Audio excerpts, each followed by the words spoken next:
Okay, well, let's go ahead and get started. Welcome everyone to RETCON Hospitality. We're thrilled to have you join us. Today, I'm super excited to welcome Sam Schwartz, the Vice President of Asset Management at First Hospitality, Andrada Paraschiv, Head of Hospitality at Beekeeper. Sam, Andrada, welcome. Why don't you both introduce yourselves? Thank you very much, James. I guess I'll start.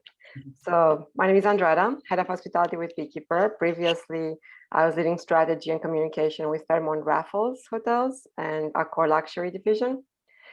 And actually, this is how I first learned about Beekeeper. We rolled out Beekeeper to our hotels in 2014.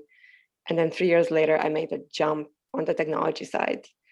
And for those that don't know, Beekeeper is a mobile-first communication platform that allows companies to reach their entire workforce instantly across different locations, departments, languages. That's it. Great. And so my name is Sam Schwartz. I'm a Vice President of Asset Management at First Hospitality. We're a mid-size owner and operator of predominantly franchised hotels around the Midwest United States. Have about 50 properties in our portfolio, mostly under the Hilton, Marriott, and Hyatt flags. We've been in the industry for 35 years. And in my role, I really sit in the shoes of ownership, overseeing the owned component of our portfolio, which is about half the hotels. And so decisions around technology investments often pretty much always come through my desk. They're supposed to come through my desk. Awesome. Well, some great perspectives here. So let's dive on in. So let's start at the beginning of a guest experience, check-in. Sam, how has technology changed the check-in process for guests? Yeah, sure. So, one of the interesting effects we've seen from COVID is, we really think when we think about the guest arrival experience, there's definitely a large component that happens before they even arrive on property. And there's been some pretty interesting shifts in that respect during the pandemic. Predominantly the rise of virtual property tours have become a hugely popular way for hoteliers to share their property with either potential guests who are planning their trip, and also on the event side. Although events are still, I think, ramping up, we are finding that because it's been very difficult to get people out to the property to take a sales tour, that having virtual tours has really helped plug that gap. And there are a number of firms that have popped up where they will, for a fee, come in and actually scan your property with a 3D camera, and then upload that to an easy-to-use interface that potential guests can browse these 3D scans. So it's kind of like a Google Street View of the property. And we've onboarded our whole portfolio with that and seen great results. And so once guests arrive on property, the biggest change by far has been the adoption of digital key or mobile key applications. All the large brand companies, Hilton, Marriott, Hyatt, others have launched their own versions of this, where guests are able to, through an app, receive a digital key. Hilton calls theirs digital key, Marriott calls theirs mobile key, but effectively your phone becomes your room key.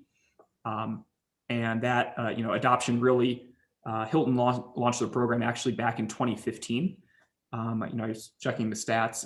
As of November 2020, they were live in over 5,000 of their properties.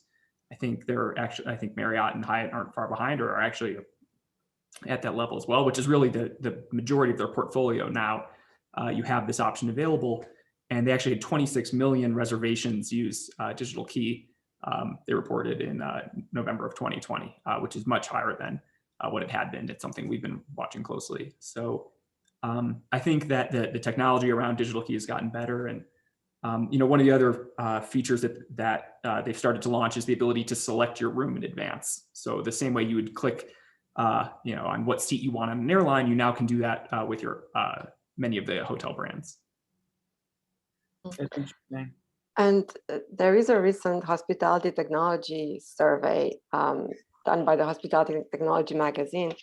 And they're exactly confirming what you're saying, Sam. They're talking about the percentage of hotels offering or planning to offer certain technologies. And you see in the 80s and 90s, the mobile check-in, contactless payment, mobile room key, right? but also kind of a two-way messaging with guests, trying to avoid the concierge or any personal interaction, I guess. Digital signage on property, so you don't have to ask anyone, basically, and the check-in and check-out kiosks as well. So yes, I mean, they're all above 60% of the hotels surveyed. They said they are offering or planning to offer these type of technologies. Wow. Do you all yeah. think this is something that's here to stay? I mean, I know hospitality is very known as a, customer service based industry, and contactless kind of goes against that a little bit. What are your thoughts there?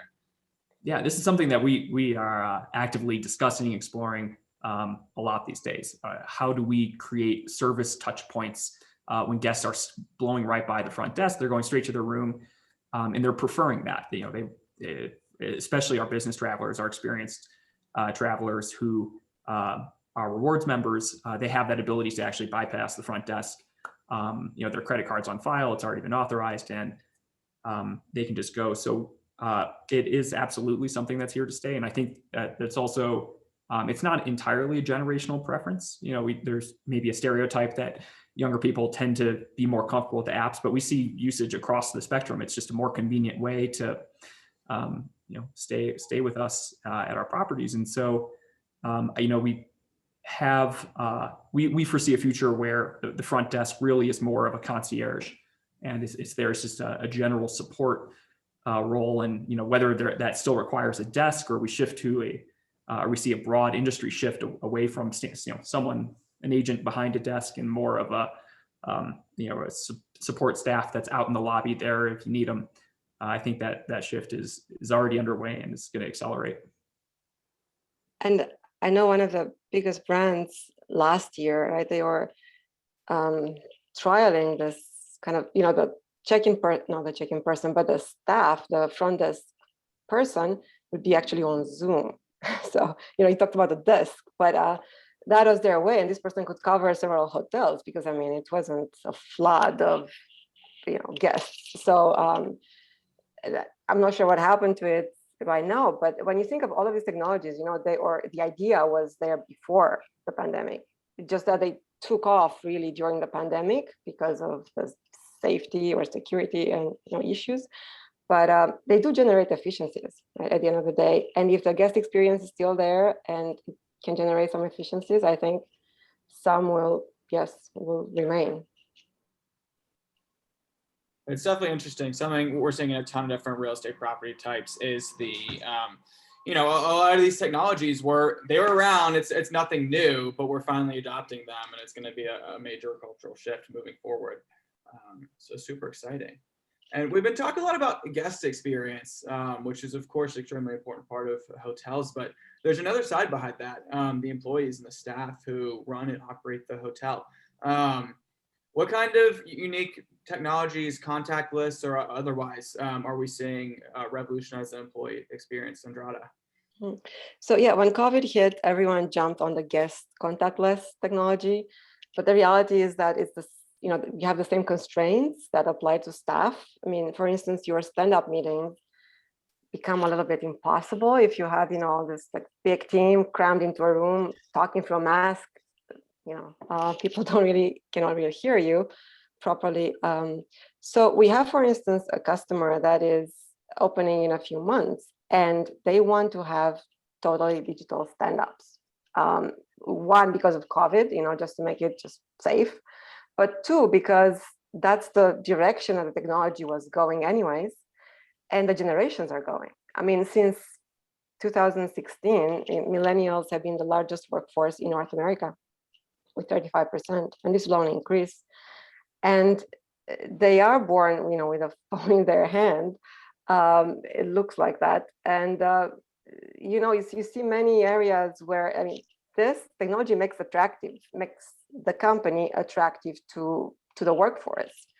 And even now, people will have to start rehiring, and there will be a war for talent. And it's how do you position yourself so that you are appealing to the workforce.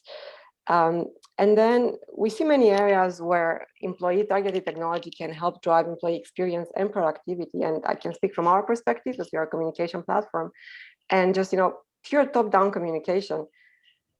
You have local regulations changing overnight, and you really want everyone to know it right away, versus the GM tells their direct reports and they tell their teams, and it keeps trickling down because you have no control of what the last person in this chain is going to hear.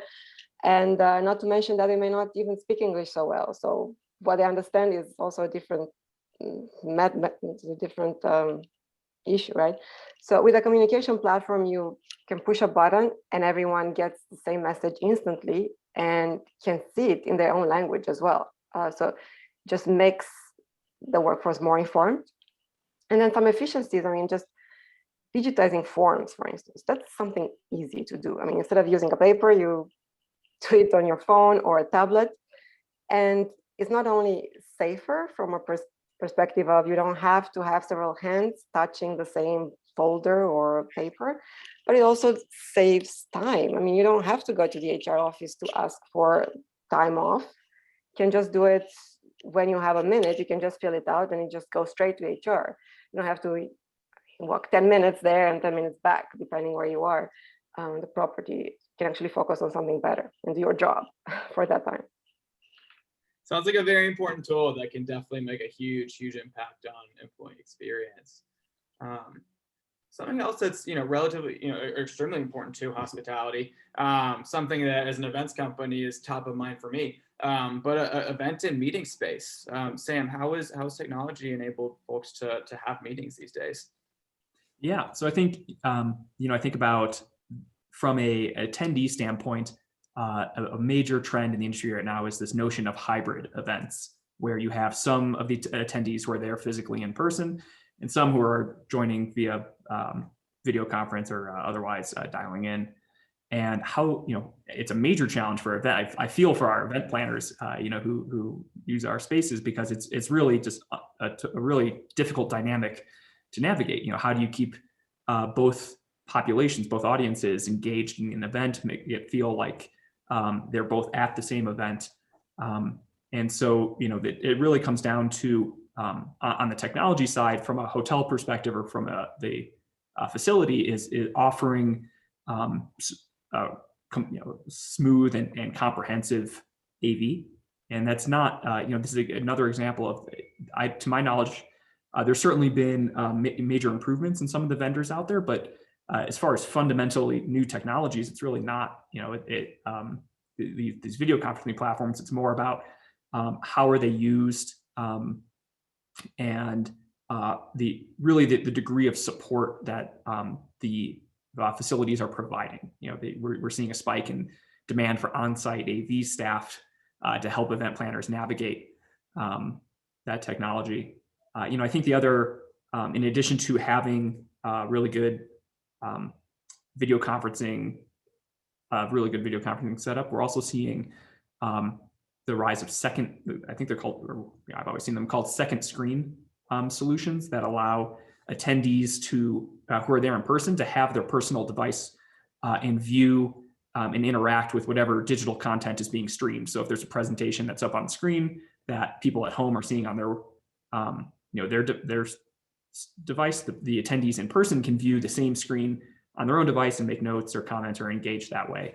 And so that, I think is, another piece of the puzzle. But it's an evolving space. All the major franchise companies have rolled out their own programs that have their own, unique packaging of preferred vendors and guidelines around running these hybrid events. But I think it's a category that's not going to go away with the rise of work from home and the pressure to be there in person. I think, certainly if you're trying to build relationships, showing up is going to come back, but there will be certainly a new and growing category of people who prefer to video conference in. And if we talk about events and employee targeted technology, like where this can help is improving the experience of the participants, the groups, for instance. And just one example, right? When everybody the property is informed and they know which room is what. If somebody, I don't know, is asking an employee of the hotel, do you know where my meeting is? I mean, today the usual answers are, I don't know, go downstairs and check, please, or follow me and I'll go ask my manager. And I think if, a communication solution that really empowers the employees so that they have information, their fingerprints, they can take out the phone and check, because the system would connect with Delphi, for instance, and get the room assignments and everything, and then they would be able to direct the person to the right room right away.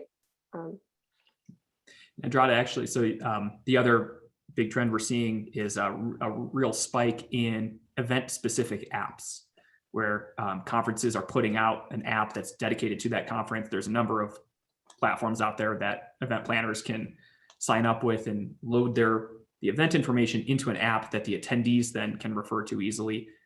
Was something that was in place before the pandemic, but has really spiked as a way to self-serve and have those questions answered without having to ask an employee, which again is just another example of, as a hotel operator who wants to be able to provide good service, it seems like a lot of our service touch points are being subsumed by technology. So it's another example of that. And as an event provider ourselves, something that we are very grateful for as well. Because we don't want to bug you guys too much, that's for sure. We definitely at First Hospitality believe if you can't beat them, join them, and we're always looking for just the most convenient, positive experience possible. And technology certainly can offer that. And we, our challenge as operators is how do we find other ways to be helpful? Now that the team is not, answering questions, are there other proactive things they can be doing to make the experience better? And that's where we focus. Super exciting things now and to come for sure. Yeah. Something that, important for events and, staying guests as well. Food service. Sam, I know you guys are doing some really interesting stuff involving tech with food service. Why don't we talk about that? Yeah, there have been major changes in the past year or two around what in property really room service offerings look like. As hotel operators, room service is rarely profitable. Even charging $23 for a hamburger, it margins really.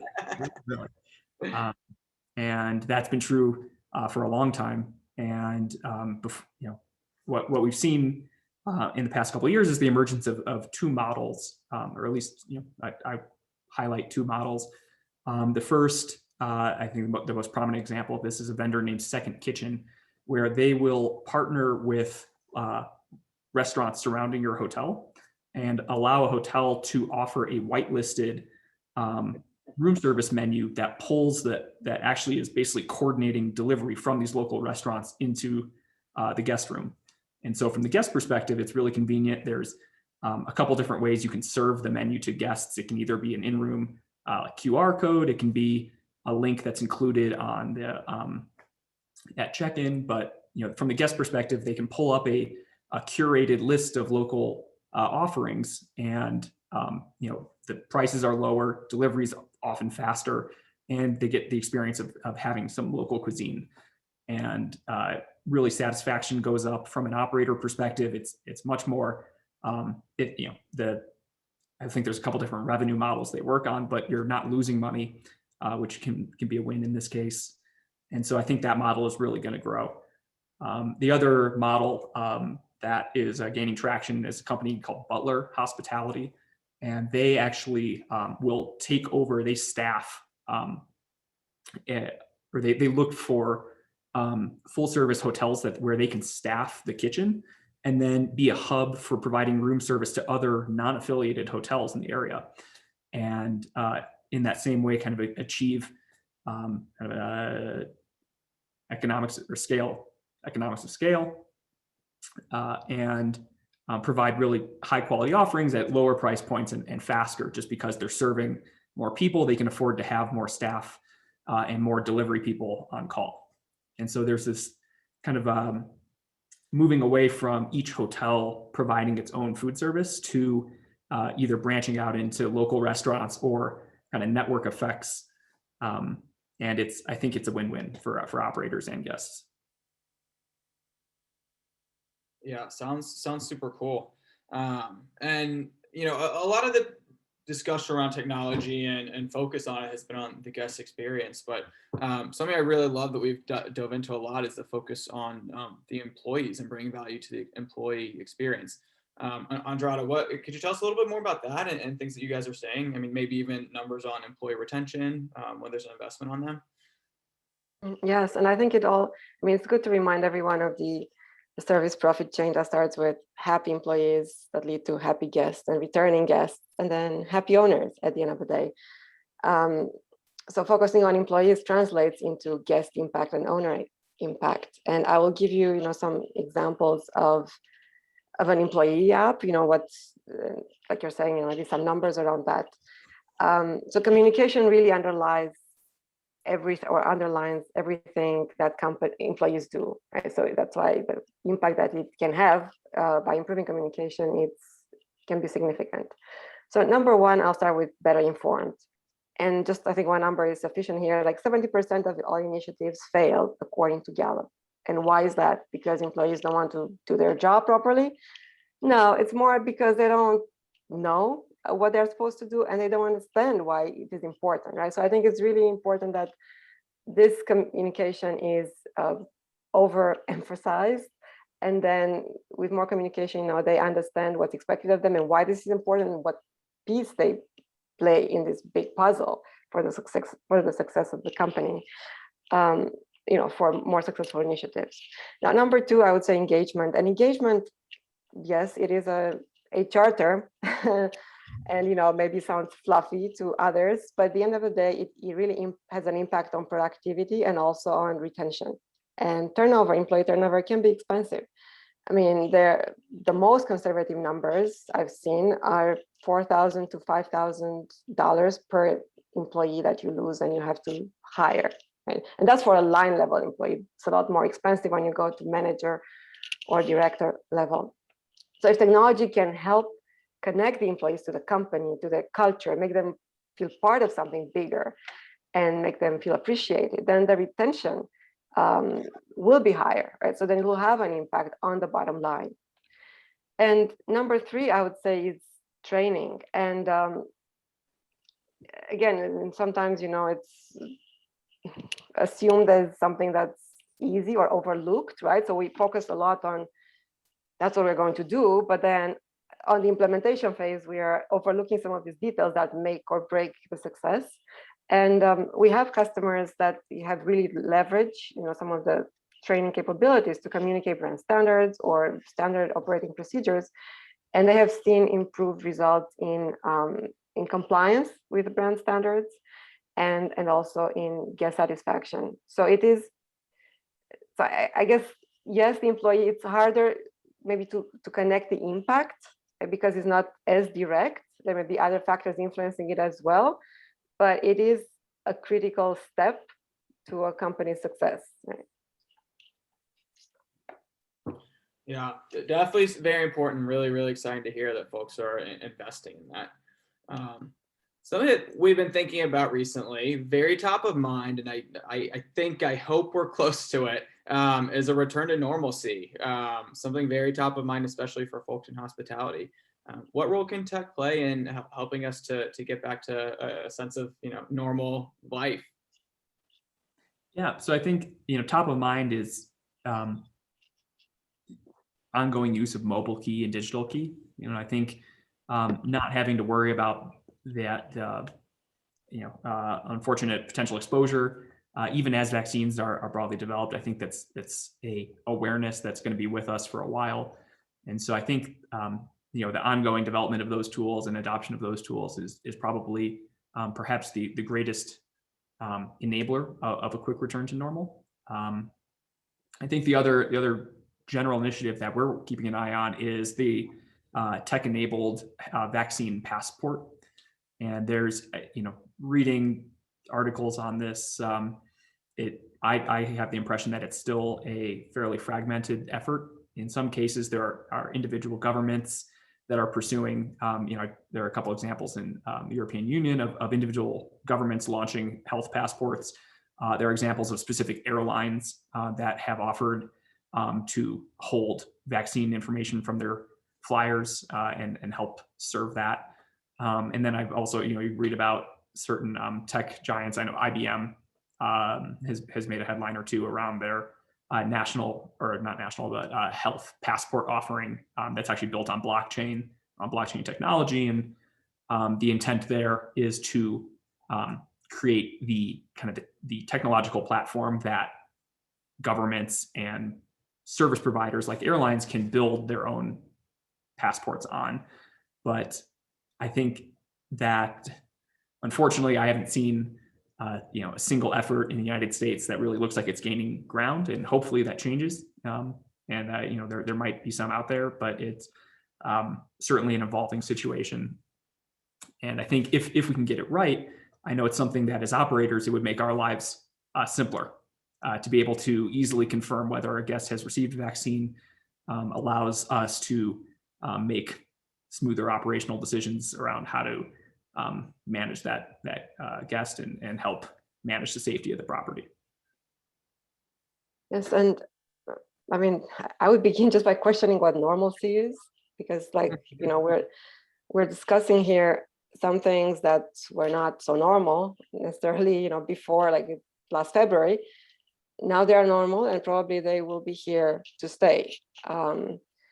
And from the employee point of view, I was talking to different people, and I think the general opinion seems to be that we're never going, never say never, but we're not going to go back to pre-COVID staffing levels, just because they were forced in the past year, they were forced to do more with less, and they did it. They proved they can operate with skeleton staff. And so we have a customer, for instance, that he estimates that it's going to be 30% less in terms of his staffing levels than before, even when he's at full capacity with full occupancy and everything. Just because he added some technology that has added, has created some efficiencies here and there. He was able to operate this way, and it's because of the technology that was added into the mix. Definitely an interesting point on what is normal and what will be normal. I think, yeah, we've all just become very adjusted to change. So it'll definitely be interesting to see what stays, what innovations we've found that we really want to continue. So as we talk about different innovations, of course, there are so many tech companies coming about, approaching a bunch of operators, to put their technologies in front of them, which is of course so exciting. But as operators, we need to be able to make informed decisions. How should an operator go about making a decision on which technologies they should be adopting? Excuse me. Yeah, so I can share. So our approach, we tend to be we try to be very mindful about our IT investments and technology investments, and broadly break them up into two intents. The first intent, sometimes we will onboard a platform purely for an R&D perspective. We don't really tie an expected return to it. We just think that this is a promising solution. It might work for us, it might not, but it's something that we should be familiar with because it seems promising down the road, or because maybe some of our competitors or peers have adopted it. And so there's certainly that mode of onboarding IT. And then there's we have a specific return on investment expectation. And that number I know on our end, we explicitly do not tie ourselves to a dollar amount or an expected return that is always quantifiable. A lot of great IT investments that we've made have not always had quantifiable benefits. And it gets into this kind of monkey math. Maybe you can assign a value to it, but when you dig into that value, there's 12 assumptions behind it on what's the worth of a 1-point improvement on morale. Maybe you can tie that to turnover. Maybe you can tie that to engagement, tie it to guest satisfaction, tie it to higher rates. But it ends up being a stretch. And so, but when we are making that decision where there is an expected return, we do set our expectations up front that we do expect to see an increase in guest satisfaction. We do expect to see an increase in employee morale or revenue generated, and then we do measure, and that follow through is really important, even if there's not a specific goal in mind. We have an order of magnitude that we're shooting for, and we do monitor and would absolutely recommend that. And I think another broad strategy we keep in mind when we're making technology decisions is we certainly pride ourselves on being early adopters on average, but given that the fact that there are new technology solutions constantly being developed pretty much in every aspect of the business, we pick our battles, and we try to generally identify what are the areas that are absolutely most valuable to us as a company, as operators, and try to become expert in the IT solutions in those areas, and are more inclined to take risks and experiment because we want to be on the cutting edge of the areas that are valuable to us. Whereas the other aspects of our business, we're more inclined to not be early adopters. There is risk, cost is often higher. There are bugs that still need to be ironed out, and there's absolutely no shame in waiting to see how an offering or a product matures, and to jump in when you can slot it into your CapEx budget. Yes, and honestly, I think it is tough because all operators have a certain budget, and then there's so much good technology out there. Now, 3 things that I would recommend from my experience is keep in mind what you're trying to achieve, because sometimes people get distracted by some bells and whistles of certain technologies. But they may be cool, but do they help you with what you're trying to achieve? Do they get the job done? So keep that in mind. Second, I think it should be something that it's going to be used. One, because it's easy to use, and a lot of the most recent technology is very user-friendly. So that's good. I think we're going in the right direction. And 2, and this is a very important point, I would say, it provides value not just to the buyer, who is probably in the corporate office, but also to the user themselves in the hotel, the person who's actually using that tool, because otherwise they would just look at it as, here's another thing from corporate that I have to do, and I'm already busy with all these things. I think one trick for this is actually getting them involved in the buying process, right? So to get their opinion, their buy-in. And number 3, what I've seen, we work with a lot of different partners in hospitality, and we see this more and more as an ask from customers, is being able to integrate, right? So you have all of these different tools that don't talk to each other necessarily, and they all have great information. And imagine if you actually can put them together, you really can empower your workforce and can take the guest experience to the next level.